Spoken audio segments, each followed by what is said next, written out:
Akşamlar, vaxtınız xeyir olsun. Bu günlərdə Bərdər rayonunun Sənaye küçəsindəyik.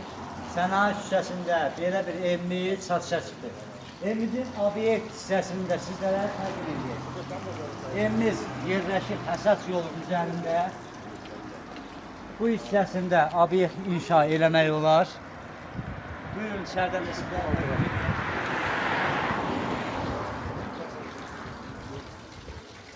Bura evimizin obyekt hissəsidir. Həsəs yolun üzərindədir.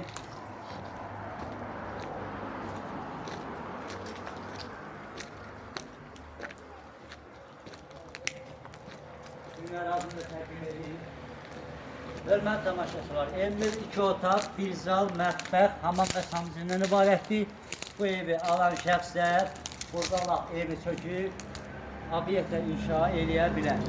Hal-hazırda həyətyanı məhəlləsi 15 sot torpaqdır. Qanuni sənəd paket üstadır. Buyurun, ərazini də sizlərə təqdim ediyorum. İndi də sizlərə evimizin həyətyanı məhəlləsini təqdim edirik. Evimizin düşməli suyu da axır. Buraya evimizin sağlığı hissəsidir. Bu hissəsində həyətyanı məhəlləsidir. Hər bir həyətdə ağac, yer, meyvədən mövcuddur.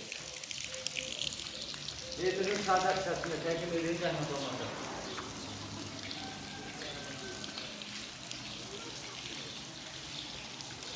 Buraya evimizin sözünün, hamamla samimizin ərzamları yerləşir.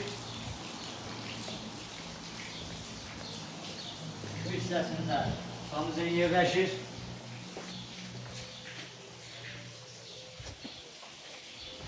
Bu hissəsində damı yerləşir.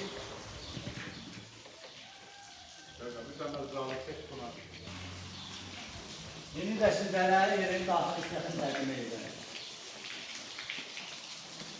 Bura evimizin giriş hissəsidir.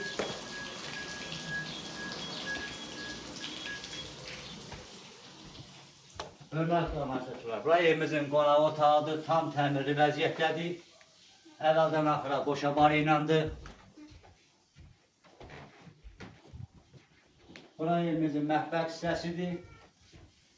Burada tam təmirli vəziyyətdədir. Mətbəx mebelindən də təsis olunub.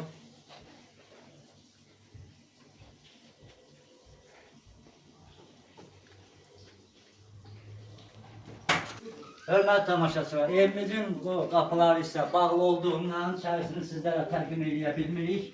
Burada 2 otaq yerləşir, otaq və geniş, tam təmirli vəziyyətdədir. Evimizin satış qiyməti 145.000 manatdır. Razılaşma yolda var. Allah alana da, satana da xeyir versin. Sizlə mən idim, Baba Makrel. Sağ olun, gələn görüşlərə deyik.